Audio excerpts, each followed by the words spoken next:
মুসা নবী একদিন আল্লাহর কাছে কয়, আল্লাহ ফেরাউনে তো জ্বালান জ্বালায়, তুমি কি ফেরাউনকে গজব দিয়া ধ্বংস করতে পারো না?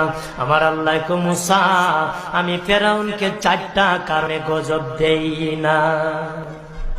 কয় কারণে? ফেরাউনকে 4টা কারণে গজব দেই না।